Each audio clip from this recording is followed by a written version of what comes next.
Aoka iombavaka izay tompoko. Andriamanitra ao rainay amin'ny ran'ny Jesosy Kristy tomponay ianao. Lehibe tokoa ny fitiavanao sy ny famindramponao ka avy nandrampam-izeny izay tratra ity taona vaovao 2024 ity. Eny tokoa Andriamanitra izay tompon'ny tantara ianao, maneho ny fahatsaranao sy ny fitiavanao ary ny herinao manoloana izao tontolo izao izay tsy manana anao sy koa ny fiangonana izay mikatsaka ny fanatrehanao. Mitsakanao sy mankalaza anao amin'ny voninahitra anao izay ry tompony tompo sy mpanjaka ny mpanjaka, Andriamanitra rehetra. Eny tokoa tsara sady mpanao tsara ianao ary dia miompy sy mankalaza anao zahay.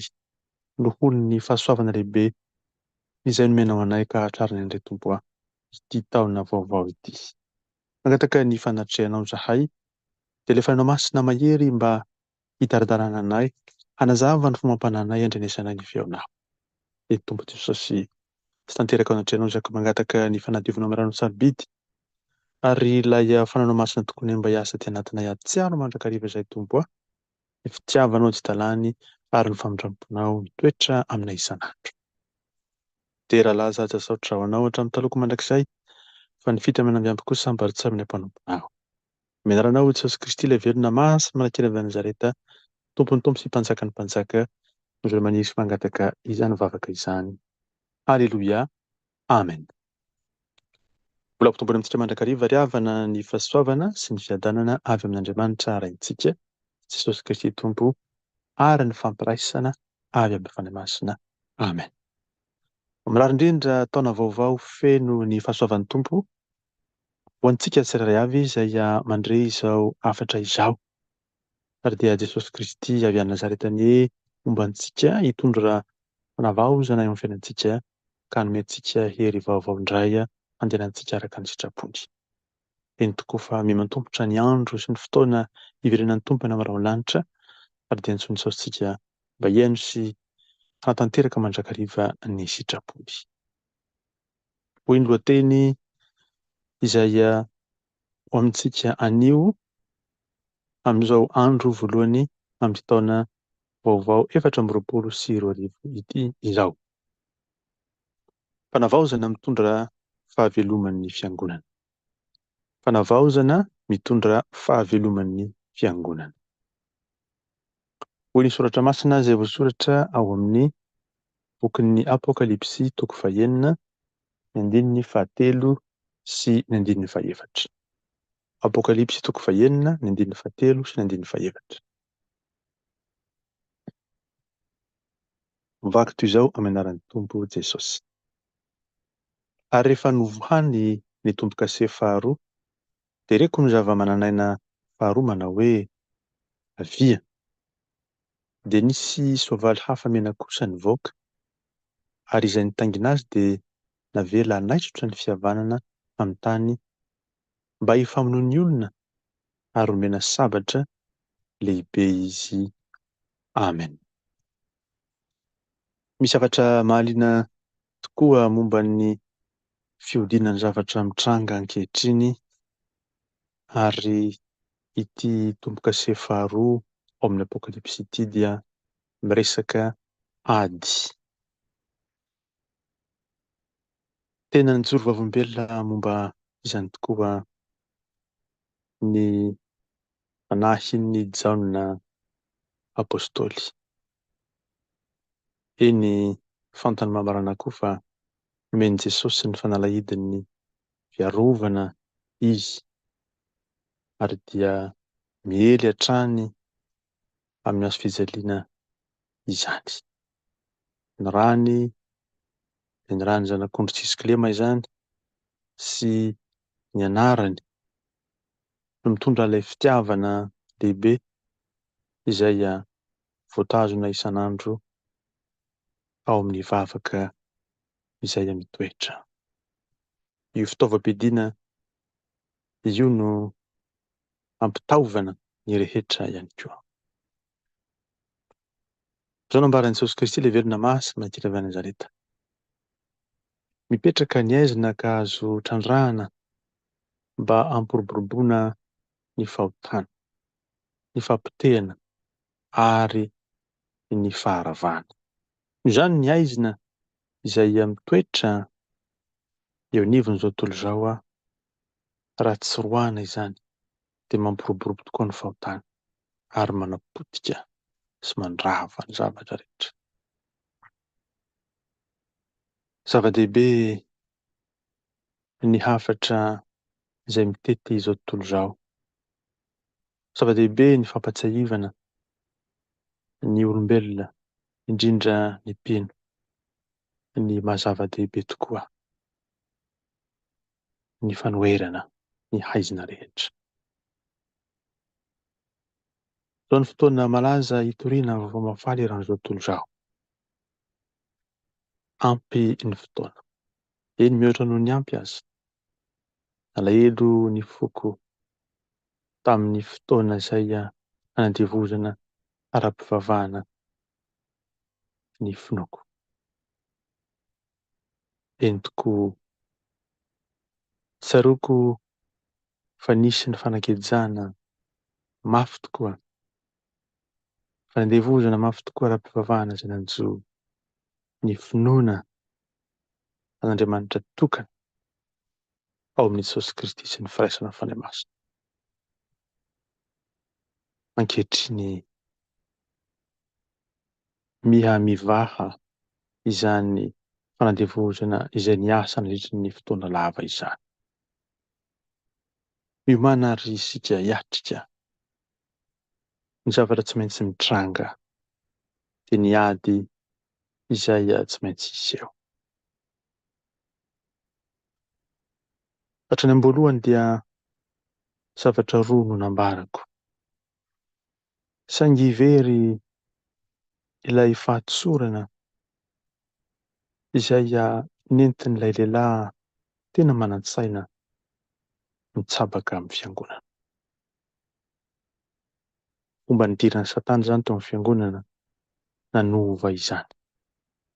Ary nametraka ny marika teo amin'ny fiangonana izy dia marika nitondra fototra toa mitovitovy amin'ilay fototra tena izy. Ny teny Tompo ambara anatin'izany dia maneho tokoa ny lehilahy osy izay antsoina hoe Baphomet, ilay marika nataon'ny Satana fototry ny katedraly Notre-Dame ohatra. Izany zavatra izany dia nitranga koa teo amin'ny tembolin'i Solomona teo amin'ny fotoana izay nanaovana ny fototra. Nisy voasokitra fandoran-tena ho an'ny bala izany.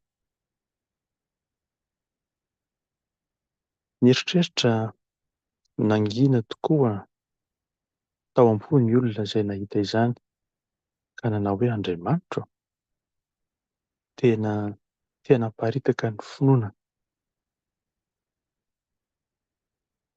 Anao marina tokoa ve izany sa tetika iezahany Satana nimba hatramin'ny voalohany? Eny tokoa mantsy fa te hampamendrika ny fahatsarako aho ary te hiasa eo amin'ny zanako amin'ny zavatra tena antsipiriany mihitsy. Ny fanasitrahana ny aretina rehetra eto amin'izao tontolo izao sy ny fiarovana farany ny oloko amin'ny ratsy ny maizina dia zava-dehibe amiko. Rehefa nanomboka ny fampianarana tany am-piandohana dia niresaka tamin'ireo izay zavatra nilatsaka teo amin'ny fiangonana namakivaky ny fiangonana. Ny zanakavavy dia mitafy ny satroboninahitry ny fahafahambaraka ary nifikitra tamiko araka izay noheveriko. Fa izaho kosa dia tsy maintsy manantona ireo izay ao amin'ny fiangonana ary tazomina eo ambanin'ny fitarihan'ny fanadevozana ny rafitra izay tsy ananako sy namorona an'izany mantsy aho. Ankehitriny dia maro tokoa amin'ireo izay jeneraliko no babo amin'ny kolontsaina kristianina vita amin'ny fombafomba. Marito tsara fa tsy kolontsaina fotsiny no lazaiko. Tiako ny kolontsaina sy ny fahasamihafan'ny tany. Nomeko ny tsirony sy ny tanjony manokana eto amin'ity tany ity ny tsirairay, ary mahalalako avokoa izy rehetra. Ny fanahiko ihany anefa ny tiako ampadirana azy ireo, fa tsy ny marina ara-piarahamonina sy ny famadihana ny fahamarinana. Ny mangarahara sy manao ny marina satria tsy manana ny voninahitran'Andriamanitra izy ireo. Ireo ihany no tiako ametrahako ny fanahiko, fa tsy ny fitsipika sy ny sakana. Fa raha amin'ny fitiavana izany, mitsorina eo amin'ny tsipiriam-piainan'ny olona. Dikan'izany dia izao: ilay fanahy masina ihany no manova, ilay fanahy masina ihany no afaka miasa ao anatin'ny fon'ny olona, fa tsy ny rafitra, tsy ny fombafomba, tsy ny fitsipika, tsy ny zavatra izay miforon'ny olona.